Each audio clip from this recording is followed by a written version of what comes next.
Good afternoon, everyone. Welcome again. We're down here in the Jiban kitchen. This is our wellness cooking segment. You're here with me, Martin, and today we're going to be doing another great bag or recipe that you can make with one of the Jiban food bags. Just call up and ask your navigator, see how you can get a hold of one of those. Today we're going to be doing chicken and tomato curry, and we're going to be adding some canned peas in there. And just to spice up our canned ingredients, we're going to go ahead and add some onion. We're going to add a little bit of curry powder, a little bit of garlic powder, and then we're going to add some fresh ginger. If you got fresh ginger, go ahead, use it. It's good for spicing things up and making tea and that kind of stuff. But let's get started. So we're going to go ahead and get our pan heating up, just like we always do. And we'll go ahead and get our onion diced up. Now, onions are a great way to add flavor to a lot of dishes, especially if you're using canned items. They'll bring a little bit of freshness up into the dish. I'll get these nice and peeled. Okay. We're going to go ahead and break these down, chop them. You can leave them long if you like, or you can dice them up real small, just depending on how you like your onions. We'll go ahead and dice these up real quick.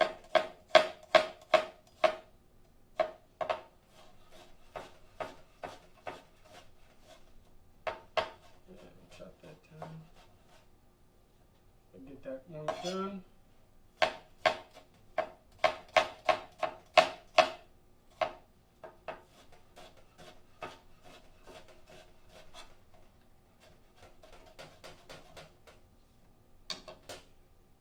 So now that our pan's hot, we're going to go ahead and add just a couple teaspoons of canola oil. And let that heat up nice and good. There we go. You go ahead and move it around, and you're going to want to coat the whole bottom of the pan, just so that stuff sticks on there. Then we'll go ahead and get our onions up in there and get these starting to brown off. Hear that nice sizzle?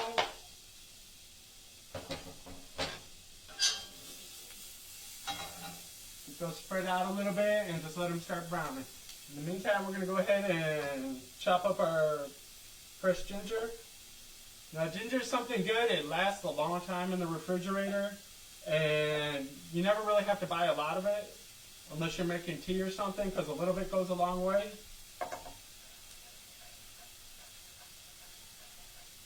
And a piece about this size is probably, if it costs you $0.25, that's expensive. Something like this is probably only going to be like 10 cents. And when you go and buy it in the store, you'll see big old hands of it. And for the most part, you can usually just break off the amount that you want and just put that in a bag and take it with you. But this you do want to go ahead and chop up real small, just because ginger is going to be stringy. And you want to make sure that you break it down and don't get a lot of long strings in there. Make sure we got that real nice and small. And we're going to go ahead and get that in there with our onion. Get that in there, move those around a little bit.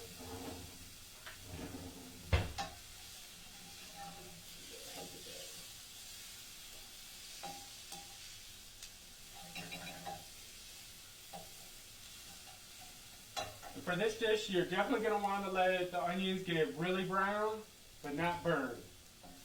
That's just going to add a lot of flavor, especially if you're serving this dish to people who don't like peas. This way it'll hide that flavor of those peas in there. Yes, they will see them, but after they taste it, they're going to be like, I love that, Martin.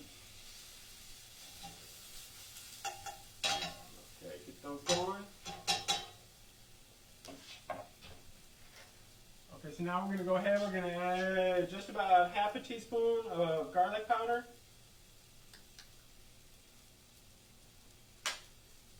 And then we're going to add about a tablespoon of curry powder. The curry powder is a common ingredient that you'll see in a lot of like English Caribbean cooking, but also anywhere from South Africa, East Africa, all the way through Asia, all the way over to Japan, you'll see it. They all have their different flavors, so if you like it, go ahead and try different ones. And once you get those dried spices in there, you want to make sure you're moving it around, just so the spices don't start to burn. But you'll see that they're starting to coat the pan. And you'll see that brown forming on the bottom of the pan. That's exactly what you want. So now we're going to go ahead and we'll throw in a can of diced tomatoes. And as soon as you put this liquid in, it's going to pull up all that stuff that's stuck on the bottom. We're going to get our tomatoes in there. And you're going to go ahead right now and want to move. And with the side of your spoon, go ahead and scrape the bottom and pull up all of those flavors off of there. And the liquid will make it release real quickly. So you'll see that like the bottom of our pan doesn't have anything stuck on it anymore. So at this point, if you wanted, you could also throw in some hot sauce or some chili flakes to really spice it up. And we're going to go ahead and get that on there. We will cover it up and let that cook. Like at this point, you're going to want to let it go ahead and stew down. I'm going to cover it just so I don't lose too much liquid. But if you want, you can always throw in some more chicken stock or water if you want, just to let it stew down a little bit. So while that's stewing down, we're going to go ahead and serve us up some brown rice that I made earlier. A lot of people find brown rice real tricky to cook, but the trick is put twice as much water, bring it to a boil. As soon as it's boiling, turn it down as low as you can, and then go ahead and let it cook for 45 to 50 minutes. Uncover it, and it'll be nice and soft, and you won't have those hard grains. So we're going to go ahead and get some rice on the plate.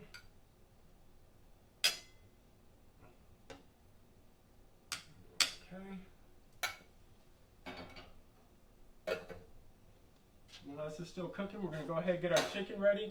Now we got this can of chicken here. We're just going to drain off the extra liquid in there, just to help us get rid of some of that extra sodium that's in there in the juice and everything.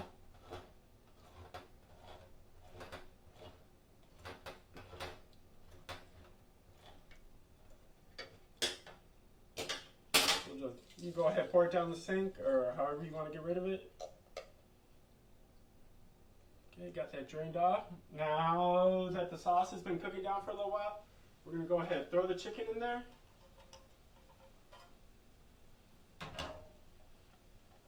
And we're going to go ahead and put the peas in as well.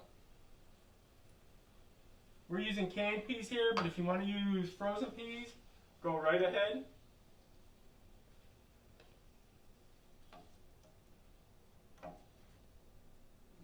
All up in there.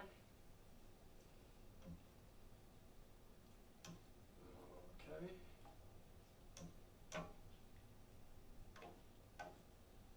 And there we go. We're actually going to add a little bit more water to that, just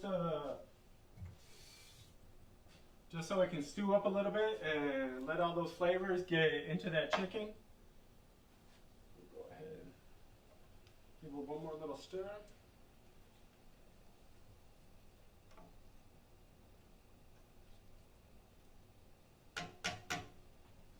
And then for a little extra, we're going to go ahead and we're going to toss in some cilantro up in there, just to give it another little color. And adding it at the end of the cooking is going to help that cilantro have a nice fresh flavor. If you put it in earlier, you're going to still have flavor of the cilantro, but it'll be more of a cooked down flavor. It'll be more subtle. But this way, we just add some more fresh green up in there.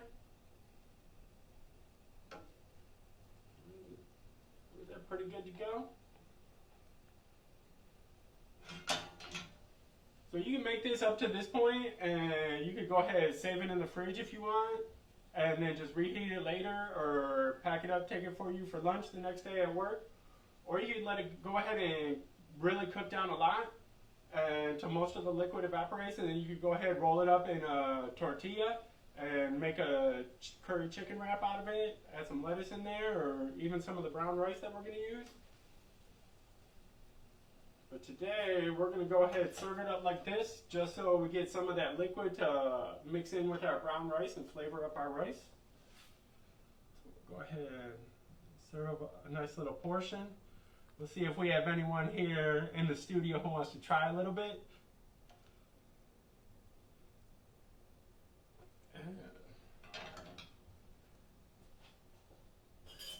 And there we go. Oh, look, we got Miss Ebony's going to come over today, and she's going to try a little taste here to see what she thinks of our little curry chicken dish. All right, now I don't like peas, so that's okay. Let's see if the pea flavor is like hidden. Go ahead, try one and see if you see how far we got rid of that pea taste. Okay, that's good. Yeah, your kids will not taste the peas in it, I promise. And the longer you let it cook, the more the flavors will marry, and you won't have any of that pea flavor left in there. And it'll just be more of the curry and the chicken and the whole marriage of all the flavors together. So thank you guys for being with us here again today. This recipe and more is available on our Instagram and our Facebook page. And you can also check us out at gbon.org. Thanks, and talk to y'all soon.